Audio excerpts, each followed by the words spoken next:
Yo, what's going on, guys? Welcome to another case study. Now, this one is a really special one. It's with one of my students, Isha, who just did $11,000 last month in straight profit, straight commissions in 30 days. Now, before we get started, Isha, can you confirm how much money did you actually make last month? $11,000 and $100 on top of that, so 11.1K. Of course, always got to add that extra $100 on top.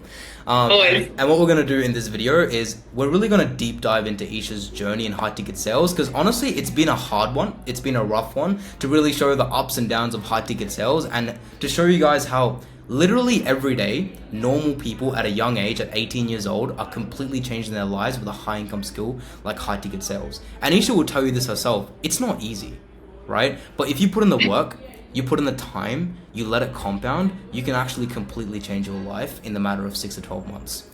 So it doesn't matter if you're in high ticket sales right now. It doesn't matter if you're already at 10K a month. If you're just looking to get into the space, I'm sure you're going to get some value from this video. So yeah, let's jump in. I guess a good place to start then would be, let's go before online money, before 11K months, before high ticket sales. Where was Isha 6 months ago? 6 months ago, I was working in a real estate firm.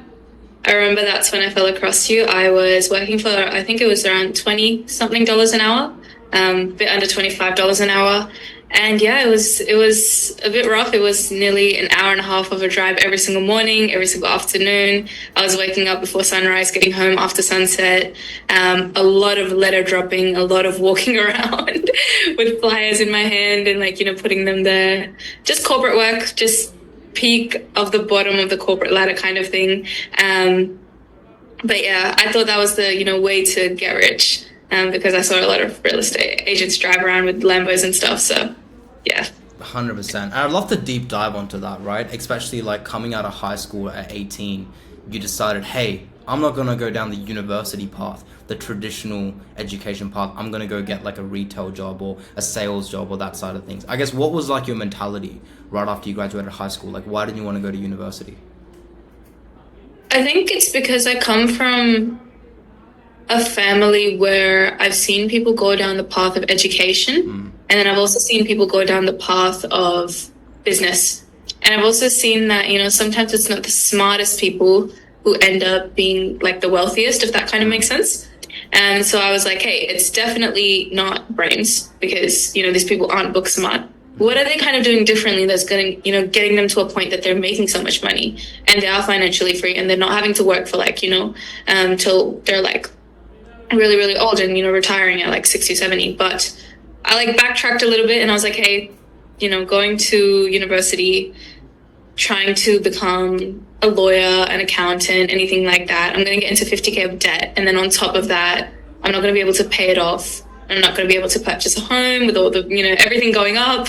I'm just going to struggle kind of essentially until I, find a way out. So I was like, I have a year. I told my parents I'm going to take a year off and then I'll go to uni. I said, I'll take a year off and this is my gap year running, which we're definitely not going back. But I said, I'll take a gap year. I told everyone I'm just taking a gap year. And I was like, let me just find a way to get rich. And so the first thing I could find was real estate because there was one guy in my entire suburb who drove a black Porsche who was a real estate agent. And so I was like, I'm copying that. And so I went right in. Makes sense. And I think a lot of people watching this, like especially like young girls like yourself, would definitely relate and be like, hey, I don't want to follow the traditional system. I don't want to go down the 9 to 5. I also have family members that have not succeeded and with a 9 to 5 and the traditional education system, and they might be in a similar position of working retail or taking a gap year or working as a real estate assistant. So I guess, what were the challenges or frustrations that you faced while doing real estate? You mentioned letter dropping, door to door. Like, what did life look like at that point? I think there's quite a range, definitely. There's like the mental challenges, of course. That's just a big thing in itself. And then there's also physically. I think that real estate was really, it was like it was like my first big girl job, if that makes sense. I was going and working in the middle of the city, and it was definitely something that helped me grow up. And it was definitely something that, gave me a different perspective to life. It wasn't the typical, oh, hey, there's rules like there are in school. no one was following rules. No one was listening to anyone else. Everyone was just running after money. But it really felt like I was still part of that whole rat race. It was really mentally draining. I would always have like a boss on top of me, kind of yelling at me to get up with the cold calls, get to work. It was really difficult taking a day off. I would always feel this guilt for taking a day off or trying to spend time with, people I'm close to rather than work. There was always this resentment that started forming with work. And I didn't know, because I didn't have resentment to the idea of, hey, I want to succeed, but I started getting resentment with real estate. I was doing letter drops. This guy was like, the guy I was working for. He would sit and talk about how you shouldn't work for someone. And that didn't make sense to me. And I was like, hey, I'm working for you. So it doesn't make sense, because he would talk about, how he tells his kids to not work for anyone. And then that was like my waking up point, where I was like, you're telling your kids to not work for someone and not do what I'm doing. That means I should not be doing what I'm doing to be able to get where you are, kind of thing.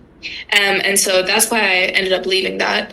But I was doing, letter dropping. I was making, so many handwritten out letters. I was putting them into, those like envelopes one by one, hundreds a day. I would walk around, so many kilometers, like all around all of these blocks, putting them in, trying to get an appraisal in. Because if I got one appraisal that turned into a listing, that means that I would, make like 30, 40K in commission. Makes sense. And I guess, like, how many hours did you work a day, like, in real estate? Letter dropping, cold calling, like, how many hours a day and how many days a week?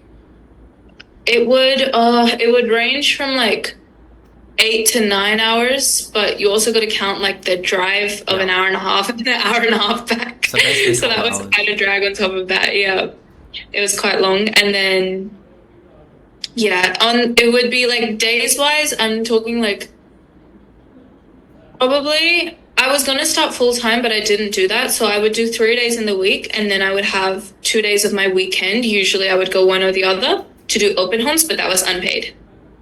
Right. So I'd have to do at least 10 hours of like unpaid work a week, kind of thing, for open homes. For letter drops, for finishing up any extra tasks. I was just trying to keep it on, 3 days a week, just to get the experience, and then actually ramp it up when I start getting money. But money did not seem anywhere in sight. So I was like, hey, this is not the right place to be. Yeah, no, that makes perfect sense. And I guess, like, knowing that, hey, I'm working so many hours, and how much did you get paid, like, every single month from real estate, on average?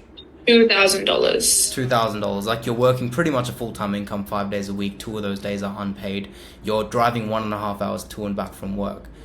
I guess, how did that all feel, especially when you're in your gap year and you don't know where to go with life? Like, I think it was very anxiety inducing, because it almost felt like, hey, there's like this timeline and it's ticking. And if I don't find a way to solve this ASAP and don't find a way out ASAP, then I'm going to have to go to uni, because there's no other way, right? Because what am I possibly supposed to do? Just keep working bare minimum wage until, I graduate. Like most kids my age would graduate university and stuff. So there was no option to do that.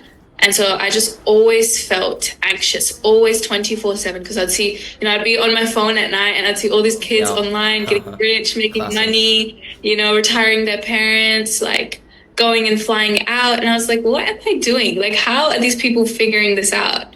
Like, what's different, And so there was always this lack. I just didn't know how to do it. That makes perfect sense. So coming from, hey, I'm working a full-time income, I don't know where I'm going with life, I'm anxiety induced, to making 2K a month for all of that. Now fast track, you've made 5x that, or almost 6x. You've done it completely online. You're able to go and travel wherever you want. Walk me through, like, last month when you hit 11,000 in your bank account. What was going through your head at that time? I think it was it was shocking, definitely. It took a whole twist on my idea of money, because when I was working in real estate, I was thinking time equals money. You put a certain amount of hours and then you get paid, kind of thing. And so instead of looking at things, this is, $50, I'd be like, that's 2 hours of work. So everything in my head was like on times if I wanted to purchase anything. And now what's happened is that I don't have that relation. Time and money aren't associated anymore. It's just the value I can provide is associated to the money. And so it just makes me excited, because I feel like I've like scratched a little bit of like my potential, so much more to go, and I've already been able to hit this, and it just feels shocking. Sometimes I forget that I've achieved it and it's Yeah. such a big thing. Like, past few days I've just been like, oh, I need to work, I need to work. But now that I'm sitting down on this interview, I'm like, okay, wow, like, it's huge. It's really, really big. Yeah, like when do you turn 19? April next year. So Wow. I still have That's like, over 6 months. I've only been 18 for 6 months. yeah, you have like 5 months left. Like you're just a little over halfway into 18, which is pretty crazy when you think about it. I guess, how does it feel compared to where you were before, making 2K a month, and especially in person, just working for someone else? How does it actually feel compared to that? I think it's very empowering in a way that I don't feel stressed all the time. I don't feel like I'm doing work because I have to work. It's like I want to work. Work is like a fun thing now. It's like, it's not, work isn't even like, oh, this is work, this is life. Everything's just one whole. And it's like work is just a part of that. And it's like, I enjoy doing it now. And there's no more anxiety because there's proof of concept. It's like, hey, if I can pull this off in, XYZ months, by, investing into a mentor, working with someone like yourself, like if I can pull it off once, I can keep pulling it off. I can do it next month and the month after. And I can do better. Like, and now it's just about, putting in the effort. It's not about confusion anymore. So I think that's like the best part of it all. No more anxiety, no more confusion. Full proof of concept, know exactly what to do now moving forward. Yeah, no, it makes sense. And the reason I say this is because a lot of people watching this, they're probably in a similar situation to where you were 6 months ago, where they're making a couple grand a month, they work in retail, they're trading their time for money, they don't know where they want to go in life. And like yourself, when you were late at night scrolling on Reels, you see all these people making 10K a month, 15K a month, 20K a month, and you start to wonder, like, how would your life change? So I guess for you, what did hitting 11K a month online open up for you that I guess you couldn't do before in your life? I guess like travel, lifestyle, like just in general. What did it open up for you? Yeah, I think for me, the main thing more than anything, it's like being able to invest back into myself. Because, see, when I was making like $2,000 a month, there was this big gap of, hey, how the heck do I get to like $1 million a year kind of thing? But now it's like, there's like a pathway to like follow. And also one major thing that's been able to change is like, I think independency. I was like financially dependent on my parents like pretty much at the start of this year. And so I think that independency comes and gives you a lot of happiness as well as a person, being able to spend your own money, being able to make your own decisions. I flew out for the first time solo this year to Bali for 10 days, which was insane. Another trip is planned, gonna go to India and then Malaysia soon. So yeah, finally living out those like, digital nomad dreams. It's going good. It's going really good. Yeah, for sure. And I'd love to deep dive on that as well. I guess like when you did hit 11K a month and you've made money like throughout the last 6 months, how did it feel to be able to go to a place like Bali and go and travel and go and live life and just make money while you're there? Like, do you want to walk us through that? Because I'm sure it would have been pretty exciting for young Isha. It was. I think the feeling of like sitting in an airport waiting for like your first ever, flight out, that feeling you cannot, put into words. Like it was the best feeling I think ever that I've ever experienced. It was really, really good. And also because I've never left the country by myself. I've always been with like family or parents, and they've kind of, been holding my passport because I'm literally 18. They've been holding my passport and like being like, hey, like, don't do this, don't do that, be careful, watch yourself, kind of like guiding me as parents. But it felt really cool to be like, oh, hey, like I'm my own person. And navigating my way through, getting to Bali, even just like getting into the resort, like I felt so excited because I was like, oh my God, like I paid for this, like I'm here because I got myself here kind of thing. It was just really exciting, I think, overall. Yeah. And then traveling Bali, I don't like speaking about this on the internet much and like on my social media, my personal brand, but I did a lot of charity in Bali too. And I think that was like the best feeling ever. Like that was genuinely crazy. There were other girls, same age as me, who were working in like, the spas nearby. And so what we did when we were there kind of thing is that like, we were just trying to do as much charity as we could. Like literally most of the money went towards either food or charity. There was nothing else that got spent on anything else, right? And so that was a really cool feeling, being able to help out. Yeah. Oh, for sure. I think like something that a lot of people forget as they make money in this space is money changes a lot of people. It changes a lot of things, and it's very important to stay humble, especially to give back to others, not just monetarily, but also like helping out others, because it all comes back to you, right? Karma is like a very real thing. So it makes perfect sense. So I guess it wasn't all sunshine and rainbows as it is now. Hey, we're going to Bali. Hey, we're looking at turtles. Hey, we're giving back to charity. We're doing all these cool things. Yeah, I adopted a turtle.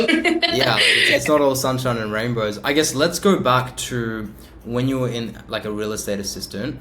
There's always that point in people's life. I know what it was for me. That enough was enough moment when you're like, yeah, no, I cannot do this anymore. Like, I have to do something. Like, I have to make a change. So walk us back to that moment where you realize that, yeah, this is the low point. This is where I decided to make a change and get into high ticket sales. Like, what did that look like? I think it was like, I remember like a week long rather than just a moment. It was a week long of a burning point for it.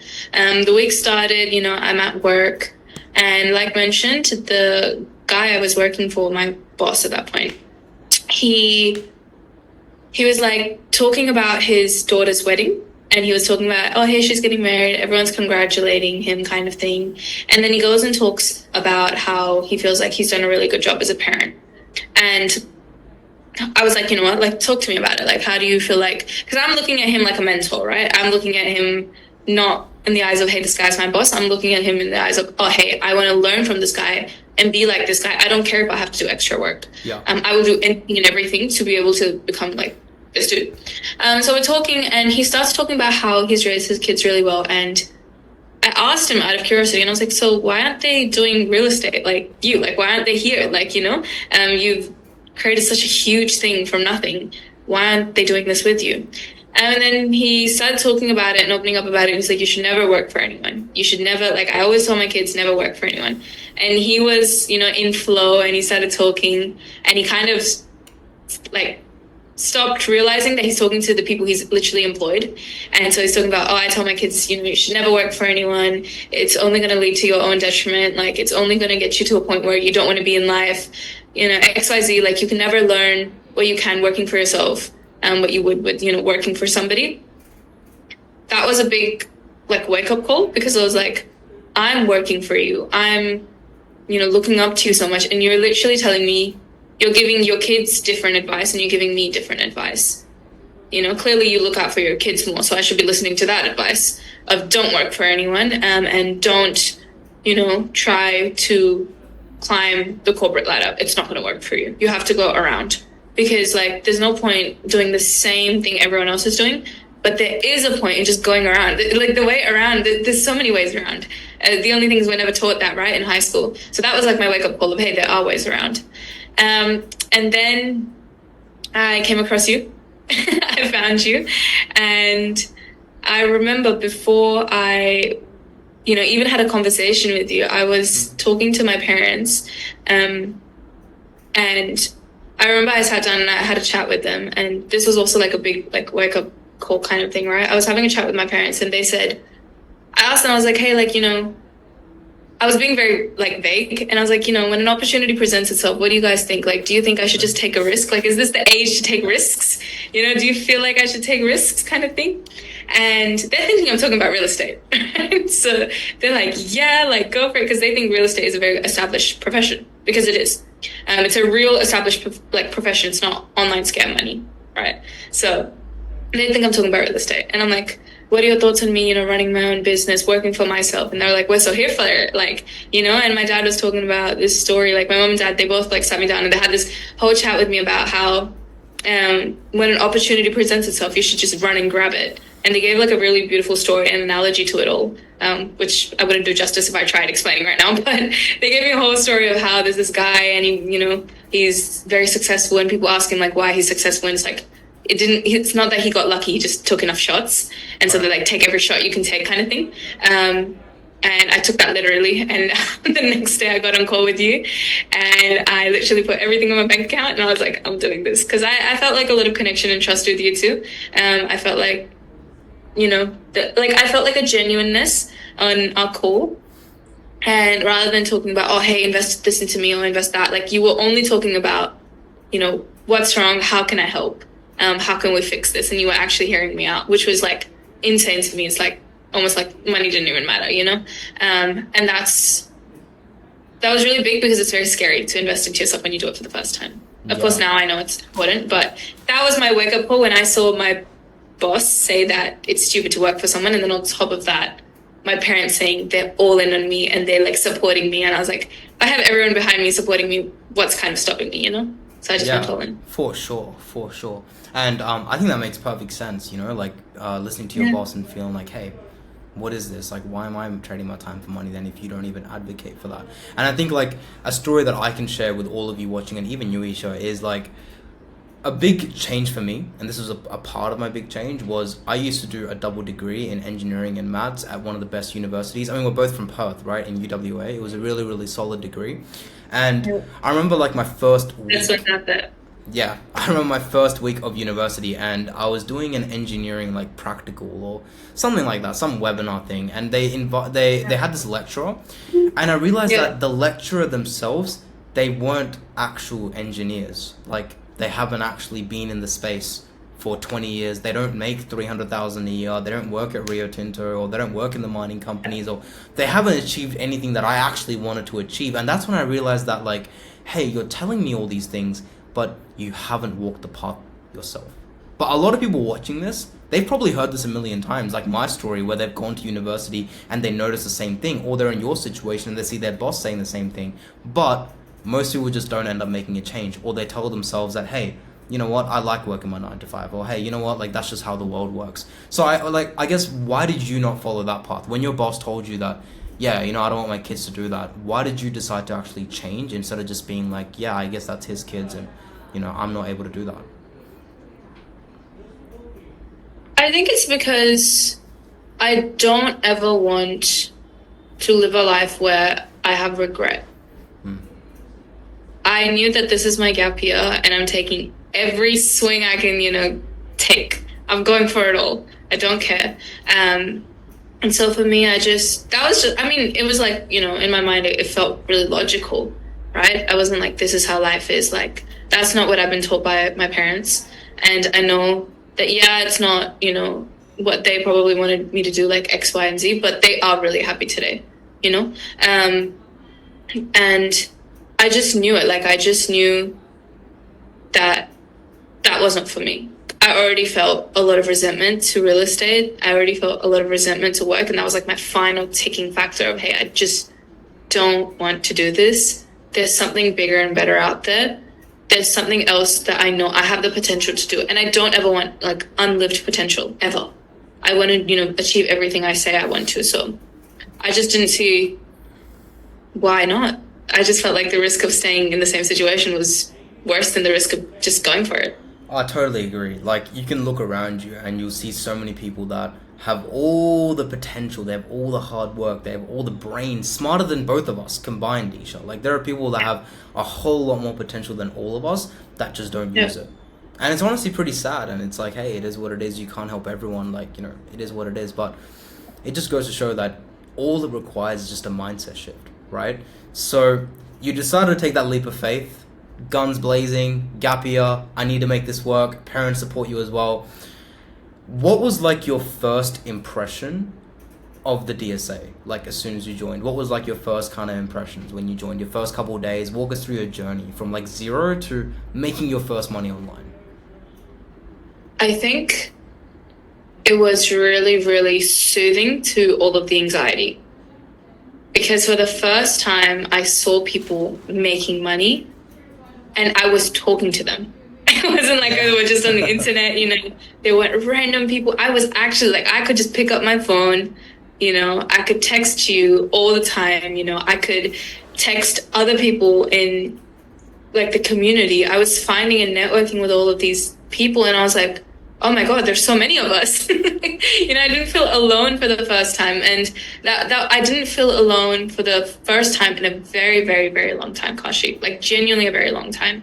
And I think that all of year 12, all of high school is just miserable for me. And so when I joined the DSA, it was like finally like a fresh wave of like, oh, okay, there's hope. Like there's like I can genuinely make it out of this like small town. Like I can get out because I'm seeing everyone who's from the same place, everyone from like, little cities in Australia, everyone from all these different places around the world. They've done it too. Like, so this is doable. This is very achievable. So it's like, oh, hey, like I just have to do it. And so I just made it like, my life's motive in that, few months. I was like, I'm going to do everything, morning, day and night, that Kashi tells me to do. Just do it like exactly as he's telling me. And it worked. It worked really, really well. And I think that everyone in the DSA would agree, like you give very implementable advice and you also give very tailored advice. I remember like sitting at real estate, having a breakdown and you constantly voice messaging me, telling me it's going to be okay. This is just part of the journey kind of thing. And I'm so grateful for those days as well now. It's been longer until now.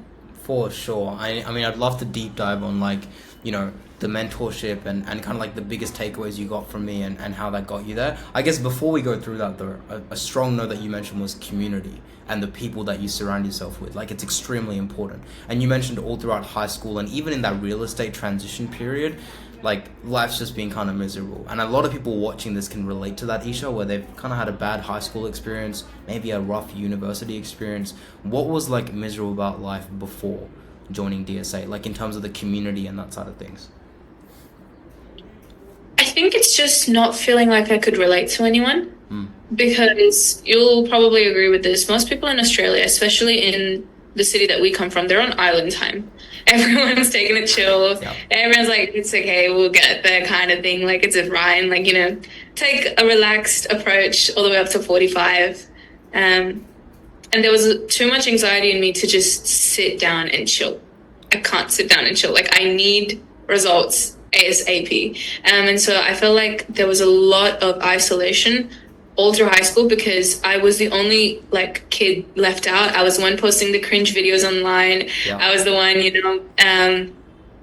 trying business model on business model, falling for drop shipping scams, while all of my family friends and all of my friends as well, working hard, getting the good grades, and everything. And I was just completely falling off. And I was just going into this spiral of online business. And at the back of my mind, I knew, okay, hey, I'm going to make it. But there was always this fear explaining my ambition to people because it doesn't seem normal. When you explain like, oh, hey, I want to hit 50K a month, everyone's like, are you dumb? Like, that's not real. Like, you know what I mean? It doesn't feel real to people. And so I got so much doubt. I lost all of my friends because of like me doing this. Every single one of them. I was posting cringe videos online, and people just thought it was like embarrassing to be associated with me in high school. And I was like, if I've lost everyone to get up to this point, like I didn't go through all of that pain for nothing. So like I have to pull it off now. Yeah. I have to prove everyone wrong that, oh, it's delusion. No, it's not delusion. Like I have to do this now. And so that was like a big driving factor. But as soon as I came to the DSA, all of that vanished because all of that anger, all of that isolation went away. And I've genuinely, every single one of my friends today is from the DSA. Every single one of them, my entire friend group has come from the community. And that's crazy to say out loud that now that I am, but, meeting up in person, having friends who think it's normal to fly out and see each other for each other's birthdays. Like this is things I've always wanted. And so it's like crazy to me to think, like we're all going to Malaysia now and, Adrian's going to be there. We're all, going and seeing Adrian. We're going to go to a different location, but we're going to take a left and we're going to go see Adrian instead. So there's a big group of us, 20 of us. Everyone's just going together. And it's just crazy because all of my friends are ambitious now and I don't have to justify my ambition anymore.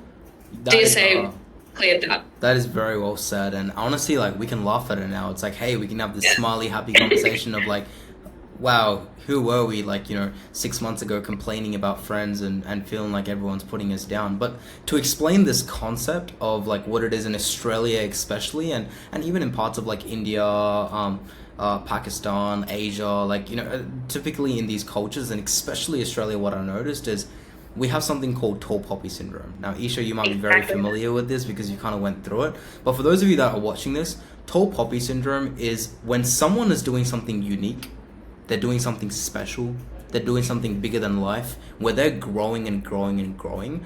All the people that are not growing or they're just living the same life that they've lived for the last 20, 30 years, they look at that and they're like, damn, this girl's here, I'm here, I feel horrible. So what's the easiest way that I can feel good about myself is let me just cut this person down so that they come to the same level as me. And honestly, it's a very Yeah. sad way to live life and a very like pathetic way to live life. And they don't think of, hey, let me just grow and use that as inspiration to get to the same level because that's the hard thing to do, right? I got that a lot, man. I got that so much of, hey, you're money hungry, you're greedy, you don't need that much money. 100K a year is enough for a good, happy family. Like, why are you so career, especially as a girl? Oh my God. And it was never, as shocking as it sounds, it was never from my family. It was never from my parents. My parents raised me with a completely different mentality of, go be a girl boss and go get it out there in the world, right? Nothing can hold you back. But then I would be at school and I have all of these, people being like, oh yeah, you're too ambitious. You're not going to be able to settle down, get married if you're like this. Like so many random things, like so many random concerns of, oh, you'll never end up with a secure house and a secure job. Like, you're going to lose it all. You're going to start gambling because you're so money hungry. And it's like, they would never understand the why behind it all, right? Like they would never understand of, hey, I want to actually hit all my potential. Gambling is crazy. That's a Yeah, I got the craziest accusations, man. Gambling is what? I don't think I've heard that before. But no, that's sick. And fast forward now being part of the DSA, and hey, you're literally going traveling with friends, flying out to meet people. Like that's the dream. Like most people your age.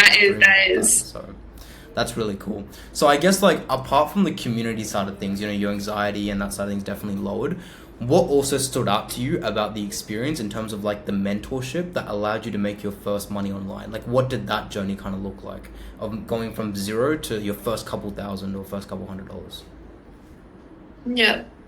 I think people talk about the hard work when it comes to making money online. And yes, there is a lot of hard work. There's a lot of grit that's required, but people don't talk about the mental conditioning that comes first. You have to go through an entire mindset shift and a half until you make money. Like you will not make money until you go through that shift. And so that entire mental reconditioning, that was like, I genuinely went through like a rebirth. Like, I'm not even kidding. I know that's so dramatic, but like I genuinely did. Like, Kashi, I'm not even kidding. I feel like a completely different person to who I was then. Like there was so much anger, there was so much resentment. And you would always tell me, oh, there's another whole separate world out there. Like, you don't even know about it yet. I promise you, when you're traveling, you're not going to have this resentment towards all these people who have, like, done all this to you. You're just going to feel, like, grateful about everything you do have. And I think going through that huge mental shift was what I needed.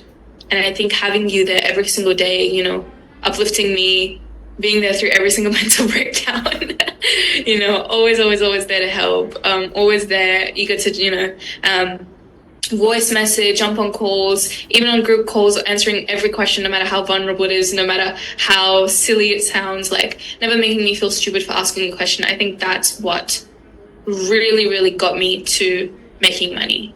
I think the work was definitely involved and you made very clear, actionable steps on what to do. But I think the entire mental reframing, that is what really, really, I feel like sets you apart from like everyone else I've seen on the internet. Nobody does this. Nobody goes that deep into mental reframing. Yeah, makes sense. And I'd love to talk about it because I was on the other side, I'm coaching and I'm still coaching it to this day so we can make way more than 10K a month.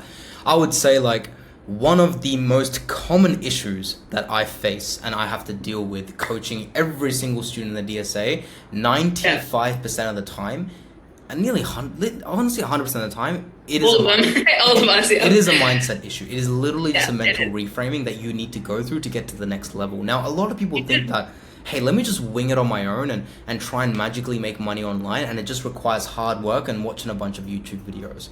I hate to break it to you, but that is like, one, it's the least effective way, and number two, you've just like shot yourself in the foot because there are so many things that you just don't know, that you haven't seen, that I've gone through, that Isha has gone through, that's just gonna like slow down your journey, if not make it impossible to succeed. And one of them is mental barriers. I still remember the conversations I had with Isha where it's like, getting too attached to the sale, or getting too attached to money, or getting too attached to offers, or, not being able to control her state of being, how to control anxiety, how to control, like feeling down on certain days. These are skill sets that you need to learn as a business owner that most people just think it's like corny and cringy and like they just throw it to the side. They don't even take importance on it, which is why most people lose. What are your thoughts? Yeah. I think I remember having these conversations with you too, and I would come to you with like all of these, mental breakdowns of, hey, this happened and hey, that happened. Now I sit and look at it from like an outside perspective. It was such small things, but it was genuinely so difficult to overcome in the moment. It would be so anxiety inducing of, oh, hey, one person said this about me. Now I'm going to go on this whole mental breakdown for a week. But now I see, it's like if those kind of small things affect you, and if you're getting like upset and hurt, or even just slightly mentally bothered about small things, you're not going to be able to handle the pressure of big things, of business losses, of sales not working for months, of, going through the entire process of trying to make your first 10K a month. Like, that's why I say like mental reconditioning is the number one thing that is so important, because without that, you cannot survive the hard work. You just won't survive it. There's no way. You just said it yourself, right? It's like, now I'm able to see that those things were so small. It's the exact same thing. Because I've already gone from 0 to 10K a month and 40K a month, I'm able to look back at my journey and be like, yeah, Isha, trust me, I've gone through this myself. It is not deep. This is what you need to do. These are solutions that you need to implement. So it makes perfect sense, and I'm glad you came to that realization, right? So you basically go all in, you make your first money online. Walk us through your journey exactly from 0 to 10K a month. What did it look like in terms of landing your first role, landing your first interview, the main things that took you from 0 to 11K a month so quickly? What do you feel like you did different? I think that at first it was like a run to be like, oh, hey, volume negates luck. Let me just apply everything. Let me do 100 networking calls. I remember writing it down on my vision board. I was like, I'm going to do 50 networking calls this month, and I'm going to, smash them all out. And I did that too. I did so much networking. I did so many interviews. I did so many applications, but nothing was working, And this is after I've, done an offer already. So the first offer, Kashi really assisted me because I knew nothing about sales. He put me on, a really good beginner-friendly kind of role. I remember I was cold calling and stuff, just seeing how high-ticket sales work. That offer wasn't to be like, oh, hey, go make 10K a month. That offer was to be like, hey, see how it works. Just see the structure of inside of an offer, right? And so we did that. That was really good. And then from there, I realized that, hey, look, I don't really want to be a setter because it didn't work with me as who I am as a person, right? I tried, I really did. I applied to a few more setting roles, got in on them as well. But the problem was it didn't fit my personality as a person. I think that it works for a lot of people, and a lot of people can do really well with setting because there's a big lack of good setters in the space. I would definitely say so. So if you're a good setter, you're going to make bank because everyone wants you, You're the starting point of every business. But for me, I felt like I was really struggling with that. And so I started applying for closing roles, which was, something that was a lot better because I was speaking to people face to face. And so it didn't feel draining especially because I'm such an extrovert, I want to be speaking to people. So, just being locked in my room the whole day, that's something that's going to hit you guys as well, by the way. When you come into remote sales, you will not leave your house. You feel like you go out for work and everything, at least you see some trees and stuff like that. You got to really start learning to keep a balance. Kashi taught me this, I go on walks and stuff sometimes here and there just to wake up a little bit now. That's something that definitely had to overcome. But yeah, around second month kind of ish, I landed my first closing role. It was for a very, very small clothing brand scaling kind of company. Really interesting though. I got to work really closely with the offer owner, which was really interesting. I got to learn a lot there. And then from there, I was like, hey, I want to scale something, with a little bit more call volume kind of thing. And so I went on one of the largest medical offers in the space.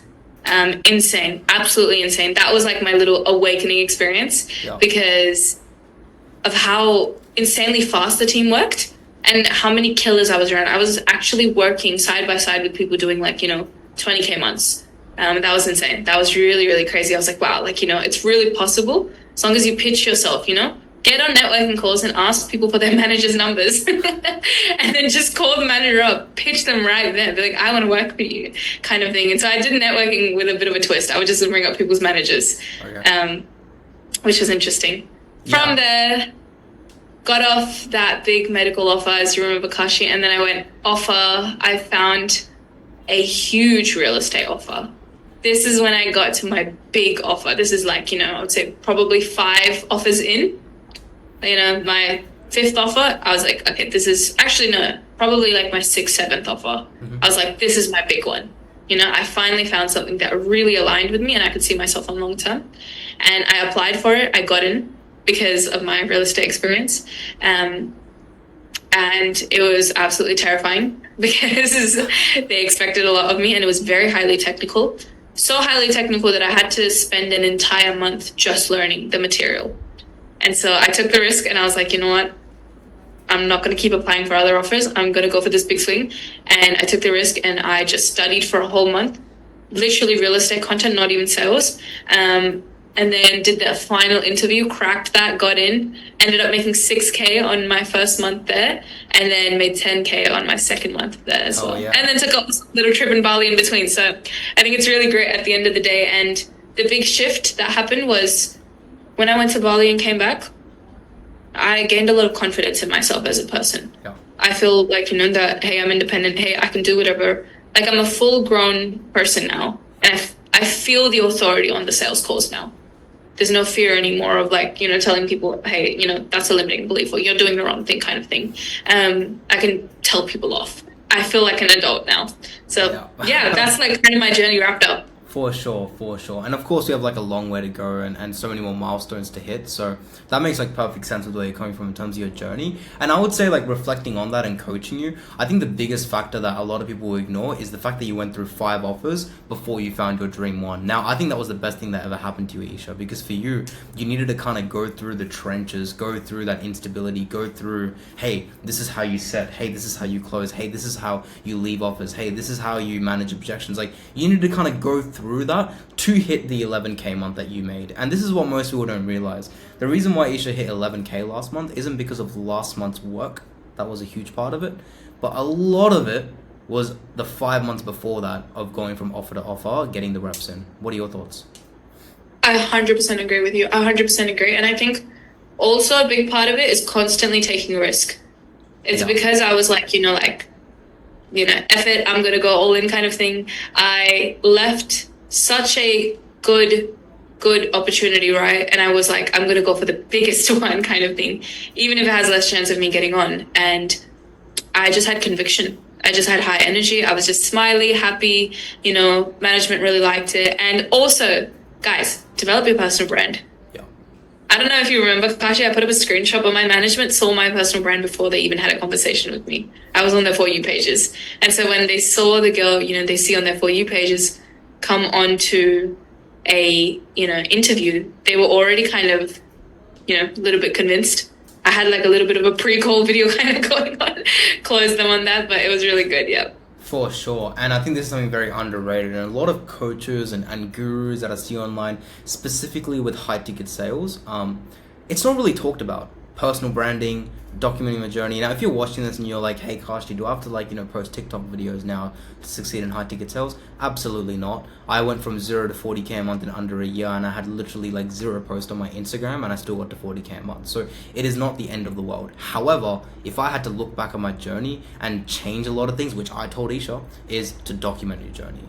Because having a personal brand just makes your journey 10x faster, and it just helps the process, right? And that doesn't mean making TikTok videos or anything like that. It just means raw documentation in a very small niche like high ticket sales. And this is something that we teach inside the DSA. I talk about a lot inside the DSA, documenting a journey that I feel like most people don't really do, to be honest. I agree. And I remember you told me to do it so many times from the point I entered onwards. Literally the first call. I said to everyone. Cool. Yeah. The first call. Yeah, exactly that. I remember having a conversation about that literally on our first call, but honestly, I'm so glad I've done it. And yeah, I agree with you. You don't have to go around posting, TikToks and Reels and YouTube videos, but having that proof even in your, even photos, having those in a Loom video being like, I've gone from this to this, I have conviction, I have the grit, and I will pull through hard times. That is so much proof, Just film for proof. That's it. That's all you have to film for. Eventually, when you do pull off everything, I think that it's even cooler to even go back and just see, Yeah. just look back and see your journey kind of thing. And I literally remember I filmed from the first conversation I had with Kashi. Even before that, I filmed all my real estate days. I filmed all of that, bullying that I went through in high school kind of thing. Filmed everything. And it's just cool to look back on now. It's like, damn, I did that. Hell yeah, I agree. And so when you hit that 11K a month, I'd love to know, because I know what it was for me. When you hit it and you went and told your parents that, hey mom, hey dad, like I hit $11,000 last month, what was their reaction, and like how did, I guess, your relationship change with them over the months? I think it wasn't like a one moment thing. I didn't break the news at the end of the month. So my parents and I are actually really, really close. And so this has become a thing where I'll end work and every single day we'll sit down for, an hour, everyone's having dinner, and they'll just ask every question they can about my work. And they were like, how much did you make today? What did you do? How was it? And they're so incredibly supportive, and I'm so grateful because everyone needs like a support network like this. And if you can't find it in family, try find it in friends kind of thing. And also find it in the DSA. Great. It's perfect there as well, But I slowly started seeing them gain trust in me too.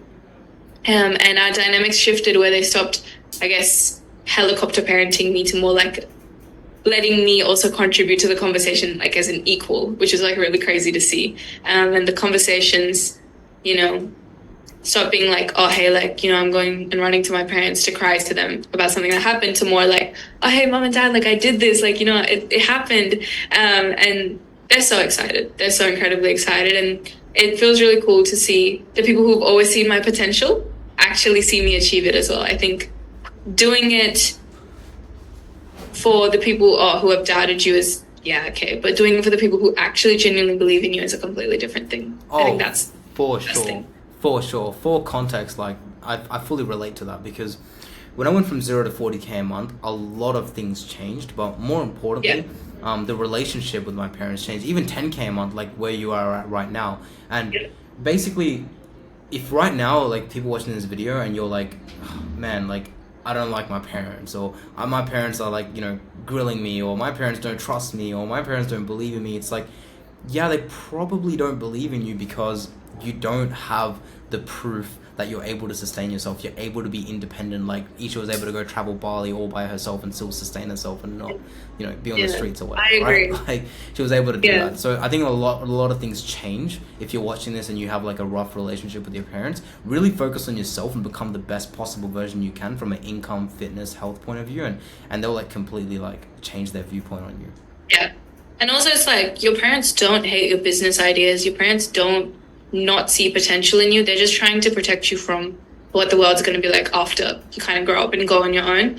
And it's also, they just don't want to see you struggling as a grown adult. That's their biggest fear. They don't want to, leave you unsettled in the world when they kind of go. That's as sad as that sounds. Like as a parent, you just want to see your kid doing good. That's it. So, support yourselves, back yourselves. And if you get through that rough little 6 months to a year, then you're good to go. And they're going to be the proudest people ever. They're going to be the happiest people ever if you prove them wrong. 100%. I'm literally about to like take my family on a whole trip for the next 30 days. Is just going to be traveling from country to country, and like the smile on my mom's face when, I tell her like what we're going to be doing. It's like, it's priceless. You can't buy it. You can't explain it. You can't buy it, right? It's not a money thing. It's just like can't explain it. So go and experience that for yourself. Best thing ever. I think it's the best feeling ever. And I think when I remember like every Friday, especially, I'd be like, oh, I made this much this month, like, I made like this much this week, and I'd be like, can you guys believe it? I made 2K today. Like, this is how many sales I have. Like, they know the exact commission structure on my offer. They know the exact payments that people come in. They know the client names. They know everything. Like, very grateful to have it. Makes perfect sense. And I'd love to go back to, I guess, like before you kind of joined the DSA, because for context, Isha, like the high school that you went to, how many students were there like total in your school? In my entire school? In your year? In my year around, I would say like 100. Cool. And out of the 100 students, how many have gone and done high ticket sales and made money online? a few of them have gone and done high ticket sales. They attempted it because they like that was just like something I guess kind of famous on the internet. Like but winging it without a mentor type thing? yeah, I would say so. Yeah, winging it. I saw a couple of them winging it. I mean, I heard around of those things. I had conversations with a few of them, Cool. and winging it. I would say probably like 3 people other than myself. Cool. Like kind of were winging it, but actually no. I heard a few girls come into few girls, few guys, from other grades too. Like people just tried because they saw me documenting my journey too. 100%. And the reason I ask, and the reason I ask is because naturally, you see everyone around you. Like most people that went to your school and most people in general didn't even attempt it. And the ones that did attempt it wouldn't even invest in a mentor. And the reason I say this is everyone says what we just said on this call. It's like, I want freedom. I want to see the smile on my parents' faces. I want to go travel. I want to go to Bali. I want to be like Isha. I want to do these cool things. But they're just not willing to actually make the uncomfortable decisions of, hey, I need to invest in myself. Hey, I need to go all in. So I guess like, what doubts or what hesitations did you have, Isha, before kind of investing in me and joining like a mentorship? Because investing your whole bank account into something is a very scary thing to do. So what were the main like doubts that you had? I think it was honestly, I'll be honest, Kashi, like, do you mean like before I had a conversation with you at all, or like after I had a conversation? Before you even had a conversation with me and just in general, like, yeah. Before I had a conversation with you, I was a bit like intimidated by the whole idea of high ticket sales because the people that I was seeing in high ticket sales, the people that were posting, I wasn't seeing anyone posting, oh, hey, I'm trying to go to 10K. I was saying, oh, hey, I've already hit 100K a month. I'm already, this badass, like I'm already doing so good. Like it was always like, oh, hey, like what's the kind of action plan to get to that point? Like that's so far ahead, from nothing to 100K a month is insane gap. What the hell's happening in that gap? But I think there was just a lot of unsurety, and there was also, just a lot of uncertainty, a lot of confusion. But I think after having a conversation with you, there was genuinely no concerns at all. I felt so heard. I felt so like, this is the right thing for me. And I just had a really good gut feeling. I did not have any concern at all. Like I genuinely felt like I connected with someone after a really long time because, as mentioned, in high school, no one got the kind of wavelength I was coming at. But, when we had a chat, it felt like, oh, hey, this guy gets. Yeah, no, that makes perfect sense with where you're coming from. I guess like also what's super important is when you're investing in a mentor, right, it can be a very scary thing. There can be a lot of objections. There can be like a lot of things that come in your mind like, hey, I need to go think about it. Hey, I need to go and reflect on it. Hey, I need to go and do all these things. So you look at most people around you, hundreds of students in high school or even at your workplace that don't make a change. What do you feel like holds most people back from going into high ticket sales and actually investing into a mentor? I think they don't have that self-belief kind of thing, right? Because I was like, hey, even if I go into this and let's say it doesn't really work, like, is it really that big of a loss? Because look, realistically, I'm 18 years old. Am I not going to make the money back? Let's be so honest. Am I not going to make the money back? I am. So would I rather stay in the position that I am right now, or would I just, pay this money right now and just go all into it? And for me, it was like a no-brainer, especially because I had been listening to like all these like Hormozy podcasts and like, all of these like people online being like, invest into yourself, never put your money into like, like funds and all of this until you're making good money. Don't do that. And so it's like for the first time, I was actually putting all of that advice I had been hearing on podcasts for like the past like, 2 years, because that was my only social life podcasts. That was the only time I could feel like I related to someone. And I could actually put that into action. And so I was like, I'm going to do it. I think the only fear was, oh, hey, will I make this money back? But then the only way I, tackled that was by thinking, I'm 18. It's not that big of a deal. Yeah. I'm going to make I know it's so easy for us to laugh about this now and be like, Isha, you're literally 18. You have nothing to lose. Like, invest in mentors, go do cool things. Like, you can literally not fail. You can't make a bad step. You haven't even started life, right? I say this to you all the time. It's like, You have nothing to lose. But a lot of people watching this don't have that perspective of, hey, I've already made 10K a month. Hey, I've already been successful. Hey, I've already done it. So that makes perfect sense. I'd love to add my thoughts to this as well, because this is something that I notice a lot in this industry. And it's that a lot of people will watch your videos, like even, your personal brand. They'll watch this entire video. They'll see that, hey, Isha, who used to, get bullied in school, who used to have a rough, like high school experience, was doing real estate, has now completely changed her life. But I don't know, like, it's just a bit corny, or it's too unrealistic. That can't be me. This is just a, 1% luck type thing. And I think people just set themselves up for failure by thinking that just because one person did it doesn't mean that they can do it as well. I agree, but I think that's where like this delusional self-belief has to carry you through. Because if you don't even believe in yourself, then why should anyone else believe in you? You know? And if you can't even stand for your ability of just getting up and finding out. I have a thing, and I think this is what I've been raised with as well. Everything in life is figure outable. Just figure it out. Everything in life is figure outable. That is my motto. That always is ringing at the back of my head. Everything is figure outable. Find a way. Find a way. If someone else can do it, I can do it too. And I think that's what you need, like, that's the kind of thing that you need to repeat to yourself when you're not making any money. Be delusional. If someone says you can't, be like, I don't understand. The possibility of it not working doesn't even cross my mind kind of thing. Like, it needs to be genuine delusional self-belief until it just becomes a reality. 100%. 100%. I totally agree. What are your thoughts on this though? Like, what do you feel like? Because I remember you've, shared the story of investing into a mentor as well. Yeah, I feel like my my journey was definitely a little bit different to yours. So for context, when I invested in my first ever mentor, I've invested in tens of thousands of dollars over the last 2 years, so it's very different now. But my first ever mentor, it was my entire bank account, and right after I invested in that mentor, I sat down at my desk for a solid 10 minutes and just had my head down thinking, I've just got scammed. Like, it is what it is. I've just lost months of hard work working my job, and I thought that was it, honestly.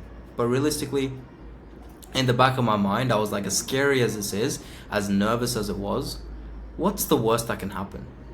Exactly. I go back to my, exactly. I'm 19, I'm 18, I'm living at home, I go back to my normal life, I go back to university, I go back to a 9 to 5, and I think the thought of, hey, if I don't do this, would like nag me for the rest of my life, to be honest.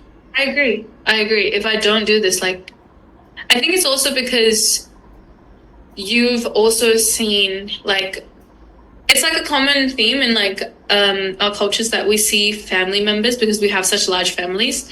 We see family members, we have a chance to learn from other people's mistakes. Because I have so many cousins and I have so many, extended family members, I've seen them go down paths of education and be, the toppers in high school and, in university as well. I mean, making those 99% on tests kind of thing. But it's like, at the end of the day, what did that get you?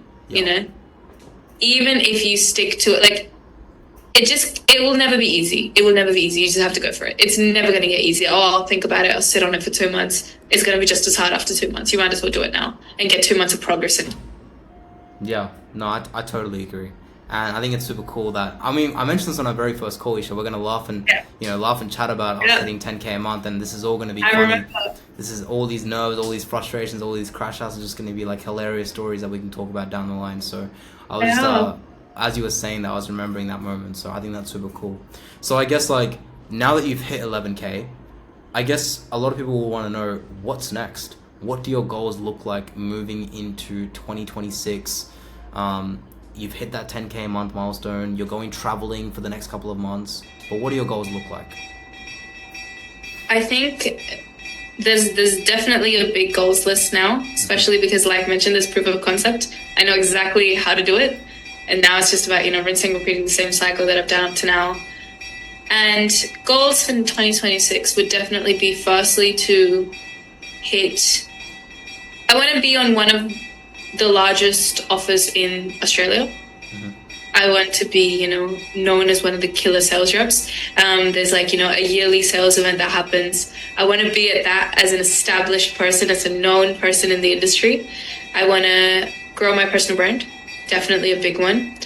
Get more people into high ticket sales, because I think that it was life-changing for me. And I truly think that one of my biggest purposes to be, I guess call this spiritual hoo-ha, but one of my biggest reasons to be put on planet Earth is to serve others as well.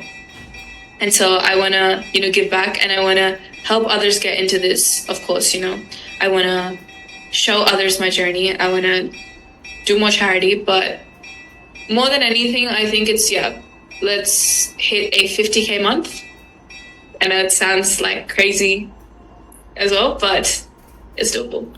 I think it's really doable. It's 10K that's the hardest part. Once you crack 10K, which you have, it's like everything just compounds from here. So when you say 50K a month, honestly, like that doesn't seem that hard for me, because my journey from 10 to 40K a month was a lot faster than my journey from 0 to 10K a month. So yeah. I agree, yeah. So definitely, get to 50K months, and then grow my personal brand and just travel, spend time with family, go back to see grandparents more. Just live life in a balance, live in the moment, as well as also planning for the future. 100%. I'd love to like talk about, because you mentioned, telling more people about high ticket sales, bringing more people into the space, even like the DSA itself. And I think like one thing that you've done more than the average DSA student is a lot of people look at your success, they look at your personal brand, or you go and spread the word about, the DSA, and they end up joining the DSA through you as an inspiration. Like I can think of multiple students in the top of my mind, and they've gone and absolutely crushed it, made their first money online, got to 4 or 5K a month and that side of things. And I'd love to know like your thoughts. How did that feel? And would you want to talk about that, like referring people to the DSA and seeing them make money as well? I think it just feels really good.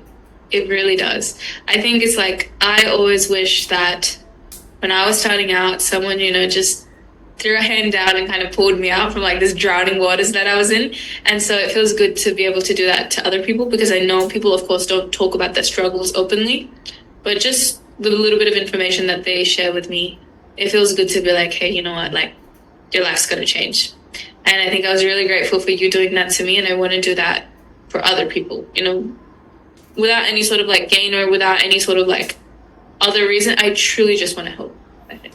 For sure. And I'm going to say this because hopefully her case study and interview is posted by now, but I'm going to use Saloni as an example. And she should be on the YouTube channel, guys, if you want to go watch her. But Saloni literally came from you. Like the first thing you said on my call was, hey, like, Isha was a huge inspiration to me, and she helped me make that decision and go all in. And now she's doing 4 or 5K a month, and absolutely crushing it and about to hit more income levels. I just think it's super cool. She's definitely gonna hit 10K so soon. She's crushing it, like literally on the edge. So I think like that's super cool that you were able to inspire someone like that, and I think it's a value that most people don't have in the industry, to be honest, because most people like to gatekeep things. I don't think so. I had a lot of people from like from my high school, who had a little resentment towards finding out about high ticket sales too. And I thought of gatekeeping it, and I thought of, oh, hey, I don't want people to find out about this. I don't want to put them on, on this like kind of thing. And then I sat and thought about it for like a day, journaled about it, reflected on it. And I was like, what's my fear? What's the fear of other people finding out? Like, and I think that was just something I had to reflect deeper in myself of, hey, like, I need to have enough self-belief in me to know that I'm not competing with people. This is not a competition. Everyone can win. Everyone should be eating. Everyone should be winning, kind of thing. This is not just like hey, I should win. And like, because I feel like in school, it's like only one person can come first. Only one person can really get the top result. Only one person can be like, getting the Dux Awards and stuff like that. But, you look at life, everyone can win. So that was like a big reframe as well. So now I want to help as many people as I can get into this, because it's life-changing. For sure. I think this has been a great interview and a great video, and I'm sure a lot of you guys got immense value from hearing Isha's journey, especially if you're like a young girl that's watching this, 18, 19, 20, 21, and you're looking at this and you're like, damn, like I want to be like her. Like, I see no reason as to why you can't make it, because Isha's been, and I have been in the exact same position. Now, one thing that I like to end off with, and you might have seen this in a lot of my other videos and interviews that you've watched, I've done this with TJ, Saloni, Justifer, Alan, everyone.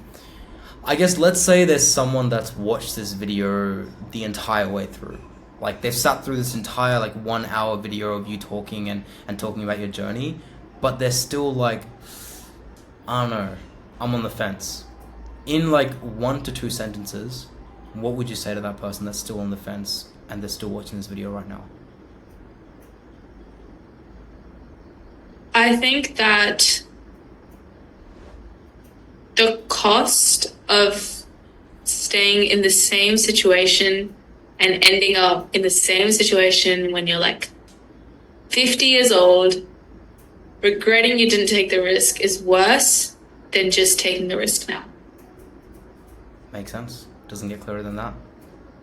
Easy. Doesn't get clearer than that. We'll leave it at that. I hope you guys got some value. And yeah, I'll see you all in the next one. Peace. Alrighty.